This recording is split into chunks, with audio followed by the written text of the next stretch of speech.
There's a difference between do it yourself and do it for a living. At the Home Depot, we get that. And we're here to help pros get the job done with the products and brands you trust. Technology to keep your job on track. Job site delivery to save you time. And bulk pricing on over 4,000 items every day to save you money. When you've got a job, we're on the job. The Home Depot. More saving, more doing.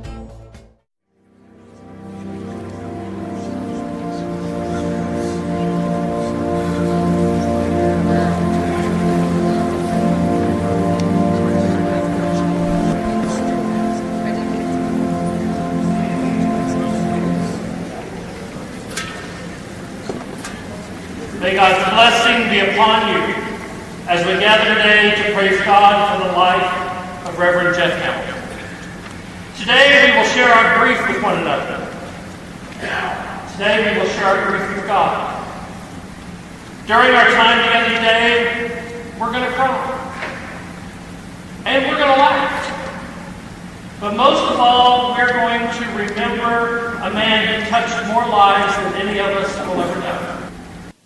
Welcome to Chapter 35 of Mysterious Goings On. I'm your host, Alex, and thank you for joining me as we squeak by on our, as promised, one podcast a month consistent schedule, as I promised at the end of 2018 that Mysterious Goings On would be back to at least a minimum of one episode a month per month in the year 2019. So welcome to 2019, and here we are on the last day of January 31st, the last day of January, and 2019. And I'd meant to be here sooner, but some things happened, and that's what's going to be the subject of today's podcast. Dear friend of mine, I've known him for 24 years, my mentor, and in many ways a second father to me, the Reverend Jeff Hamilton, a former politician for many years, but he was a minister for nearly 60 years in his life. He died at age 85 just 3 or 4 days ago as I'm recording this. As he had asked me years ago, way before he was ill, certainly older but not ill, if I would, if on his passing, say a few words at his funeral or celebration of life, and of course I did. So my family drove down there a couple of days ago. After working for a solid couple of days, I wrote him a eulogy.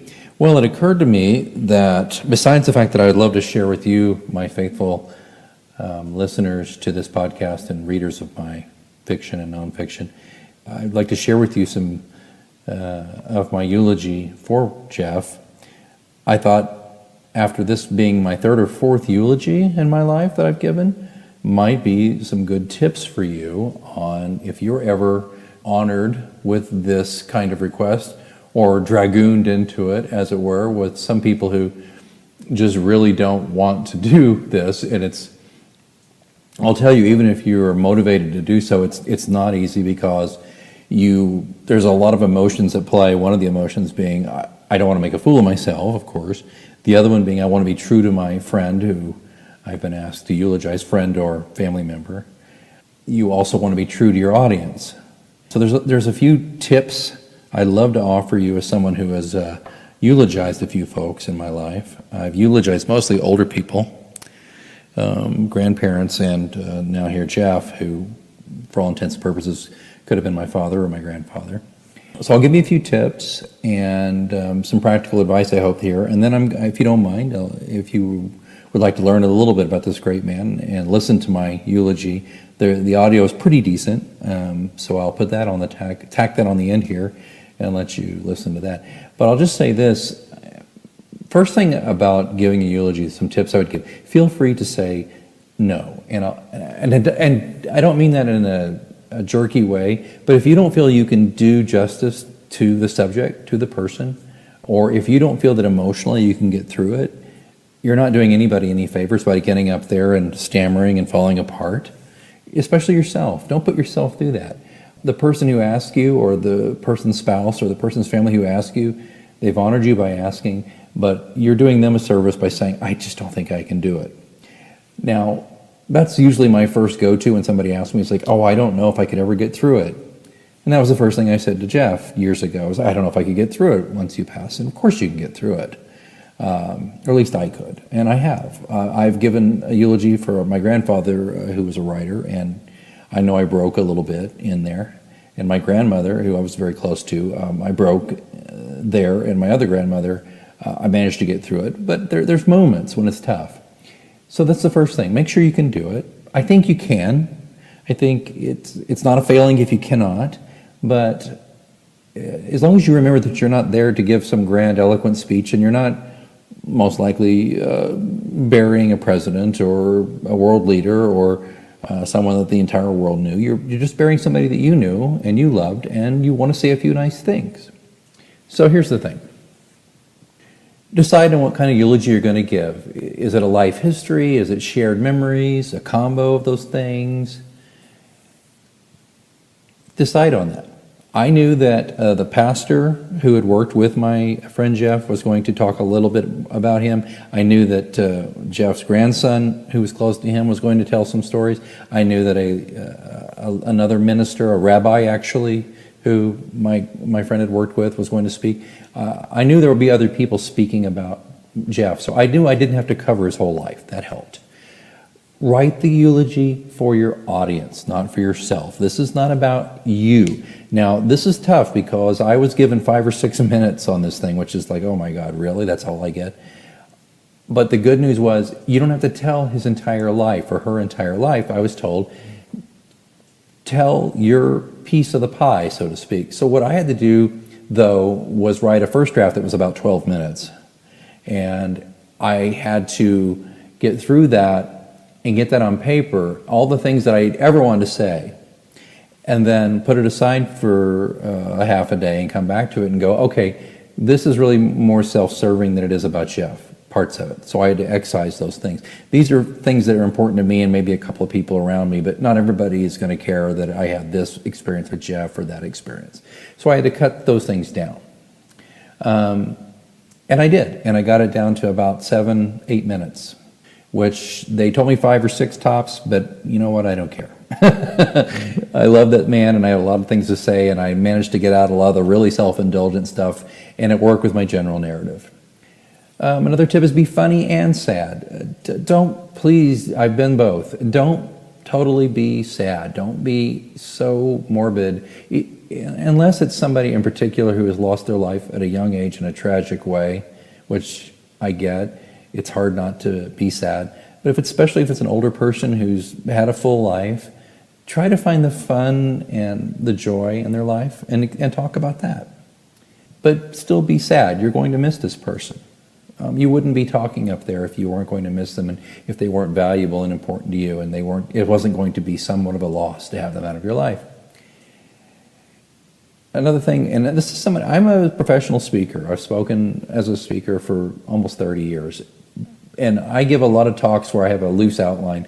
But on a eulogy, it's a good idea to write it out verbatim, particularly if you're not a professional speaker. Don't wing it. It's too easy for things to fall between the cracks. It's too easy for you to get emotional in the moment and jumble up your thoughts, and then it doesn't make sense. Write it out and print it out in big type where if you wear glasses, if your glasses were to break, you could still read it. I don't care how many pages that would take. Write it out. Keep it brief. As I've already mentioned, there's a reason. There's a joke. You'll hear this in the recording later. Jeff's grandson, who's going to be a minister, he talked about minister's moments or minister's minutes that Jeff had talked about, where apparently every minute of your talk is about 3 minutes to the audience, which is typically how ministers feel. It's like you got to understand that people's attention spans are short and wear out quickly. So keep it brief. That goes back to where I went back and wrote the long version, and then after that was complete, I came back and whittled that down. Practice, practice, practice. And a good point of this is to get the emotion out. You'll find the spots where you can, and you'll hear it in my recording, I hope, where there's some forcefulness and there's some moments, but it'll also help you get through the moments that are going to make you cry or make you sad or make your voice break. You're probably still going to cry though, and you just got to try to keep it together. And don't think for a minute the people out there listening aren't pulling for you. They're pulling for you. If they love the person that you're giving this tribute to, they're pulling for you. They want this to work. So just try your best to keep it together. So the types of eulogies, and I'm referring to a great article on artofmanliness.com, by the way, that's kind of giving me a guide here, and I agree with this stuff here.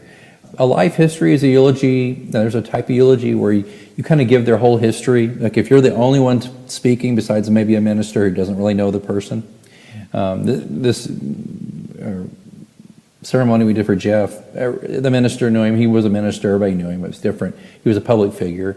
But if it's somebody where, maybe it's a parent or an uncle or an aunt or a friend who not everybody knew, and you're the one giving the entire life history, well, there's the obituary that's been provided to the news media, the newspaper, that kind of thing. That's a simple fact-based thing you can read, especially if you didn't know the person well. I've also been brought into funerals for relatives I didn't know well, and I was asked to read something simply because I generally read pretty well. There's that. But then there's the shared memories, and with this type of eulogy, you sacrifice your breadth for depth. So instead of, this is kind of what I did for Jeff, instead of covering their entire life, you hone in on a few specific shared memories that you and the audience have about the deceased. And that's more or less what I did. And so I found things that were about me and were important to me about Jeff, but I didn't want to say things that were so close to the bone and so personal that it would alienate the audience and they wouldn't understand it. The other thing is ask whoever's planning the funeral. I had to work with the minister on this to make sure that you understand the kind of the run of show, as we call it. Ask what they're going to speak about and let them know what you plan to speak about. I told the minister, hey, listen, I'll cover his legislative career and his political career mostly because that's what I worked with him the most on. And he was like, oh, thank goodness, because I'm knowing more from the spiritual side. And I'm like, well, look, let me cover this, you cover that. And it was really good for everybody because that worked out that way. Remember, though, this is a great point. The eulogy is for your audience, and it's not for you.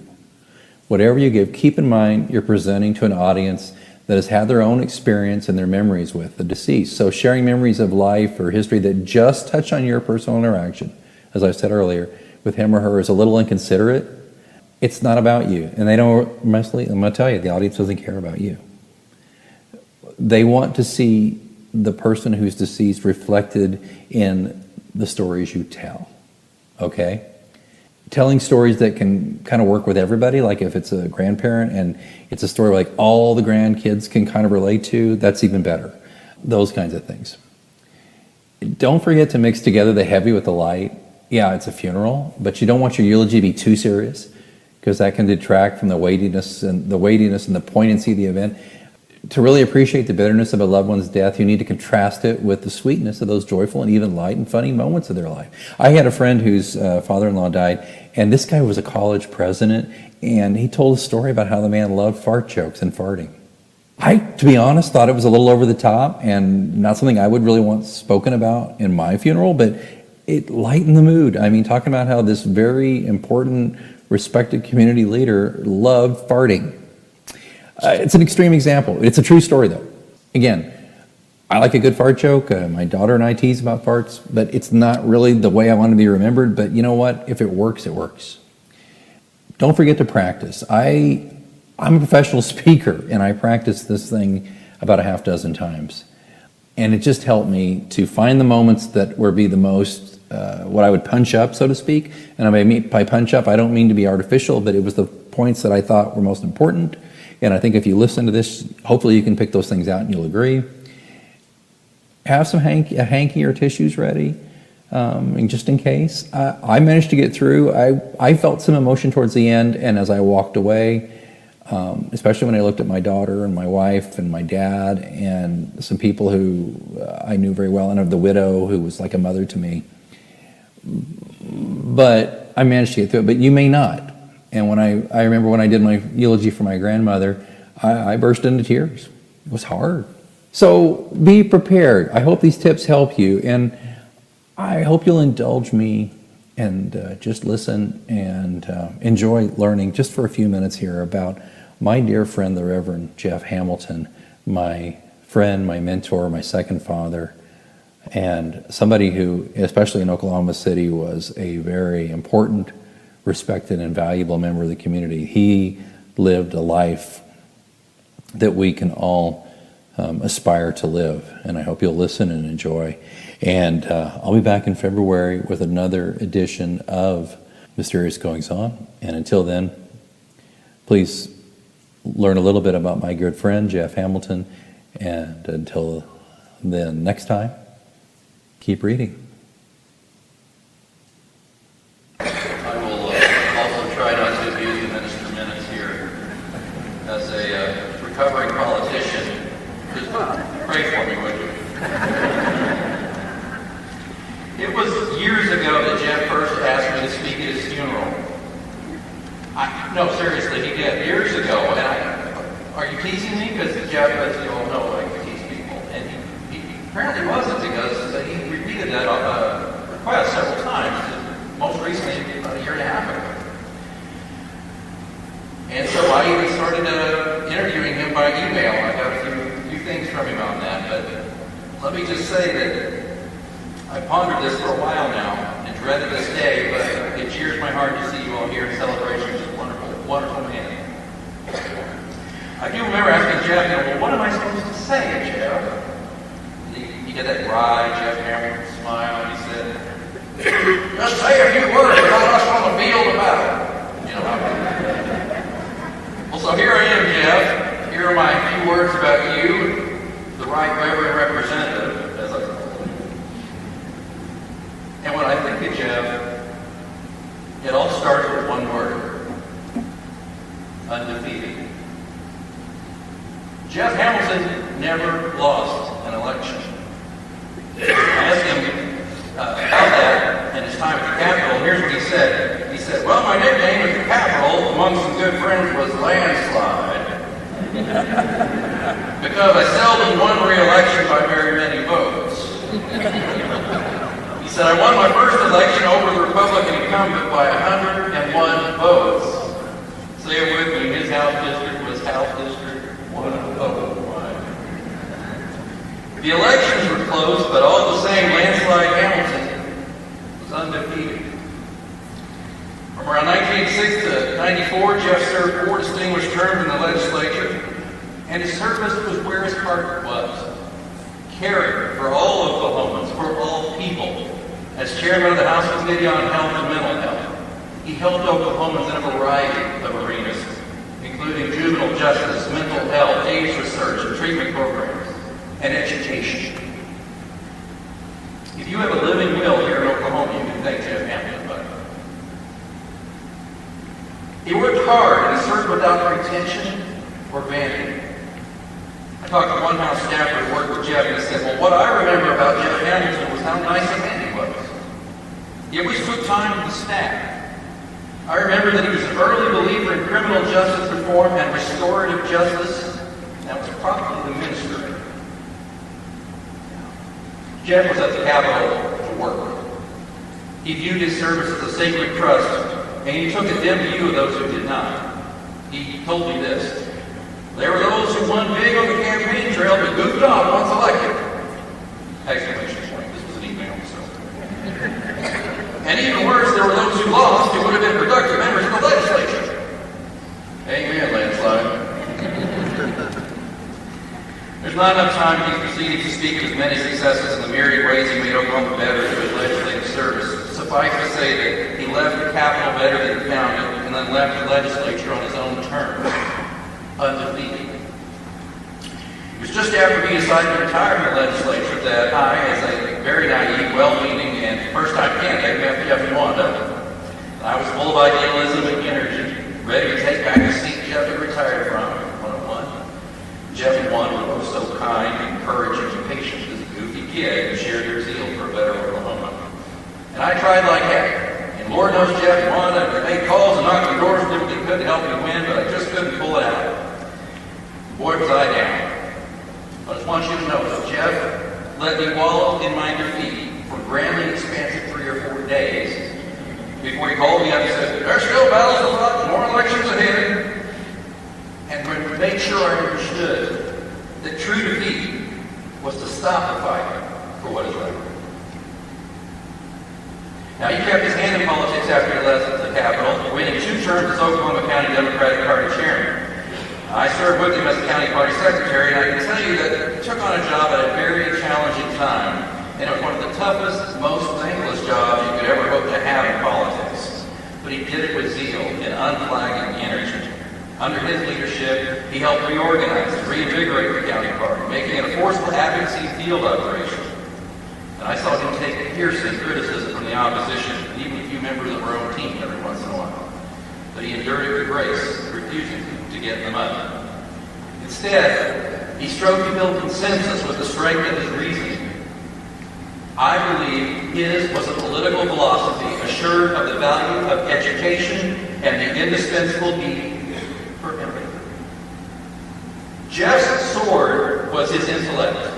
His armor was his compassion. I could bore Boswell for the many wise things my mentor told me over our 24-year friendship. But the gist about loss, whether it was a failed election campaign, a broken relationship, or even death, was that in moments of defeat, we need not be wholly defeated. That in loss, there is a lesson. You're indulging these finisher moments just a little bit longer, that's all right, real quick here. But I moved away from Oklahoma in 2003. I felt kind of defeated by things, but it just seemed like the best way for me to restart my life and career. And you know, when Jeff encouraged that, he says, sometimes you got to leave the nest, son. You got to go. You got to get out there. So I did. And on that way out there, I found the love of my life on the road out there. And when I got married, Jeff was a minister who traveled to marry us. And when we were baptized at Community Christian Church in Kansas City, Jeff was there. Wanda, Mother June, you remember that day, Wanda? And we got in the car and we drove all around and looked at all the places where Jeff, a son of Kansas City, grew up. And he seemed so tickled to show us all those things. And when our daughter came along, he and Wanda spoiled her whenever we visited down here. Amidst discussions about politics, the Sooners, and spirituality, Jeff would move the candy ball a little closer to Caroline. And so, Caroline, you say you want more candy? Jeff was there with my family, like this dozen times when my family was in trouble, and he was a strong shoulder for us. But we weren't the only ones. How many people in this wonderful church were on the receiving end of Jeff Hamilton's kindness and good works? How many? I dare say all of you. How many of us, from a variety of faiths, were brought closer together by Jeff's leadership to interfaith alliance? Past few years, even though Jeff's physical body started to wither, his mind was ever sharp and his spirit still bold. His weekly emails with me with thoughtful prayers and his innumerable witty letters to the editor were high points of my week. But the best was football season. Being a good son of Kansas City, Jeff was a Chiefs fan, and I had become one not long after I moved there. He was a great smartphone, too. Loved to text, and we would text each other through the games, cheering the touchdowns and cussing our terrible defense and those incompetent refs. Don't get me started. And we'd do the same to Sooners. Well, football became yet another battle we could join together with renewed fellowship, a way to find a victory, even in defeat on the gridiron. Well, the Chiefs came very close to a Super Bowl this year, and as usual, we texted during the season. My last text from Jeff was the day of the AFC Championship not long ago, and after a heartbreaker of a loss, I just texted him a sad face emoji. Within moments, he texted back an exclamation point and a flower emoji. Well, I knew what he meant. No tears. We still love our team. Friends, if we learn from loss, remain loyal to our friends, and keep compassion in our hearts, we will be like Jeff. He's not here physically, yet I feel him. I feel his presence, especially in this sacred space where he shared so many brilliant sermons and brought me closer to God. And I will reach for this feeling the rest of my days when I feel lost or despair. I will think of my dear friend Jeff and the true meaning of Undefeated.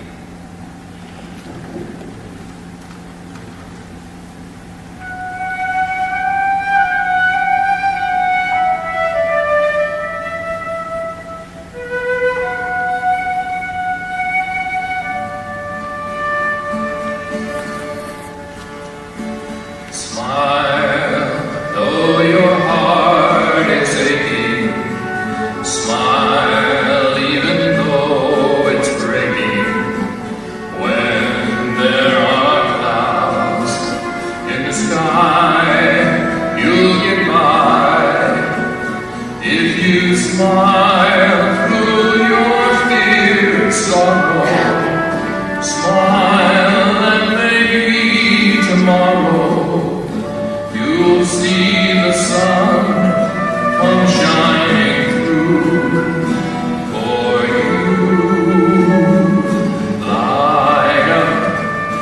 face with gladness, hide any trace of sadness, although dear may be ever so near.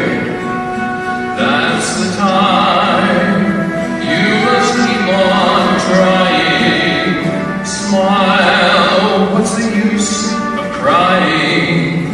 You'll find that life is still worthwhile if you just smile.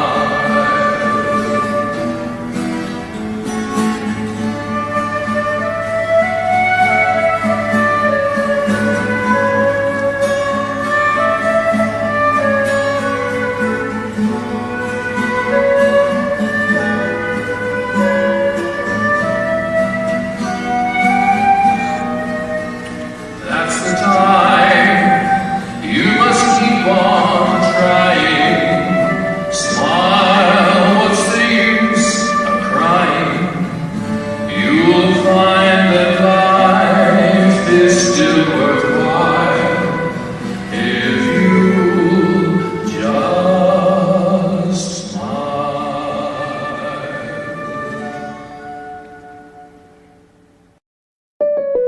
An auto policy from State Farm gets you collision coverage. And this radio ad from State Farm gets you coverage of this beloved 90s hit. I hit a car.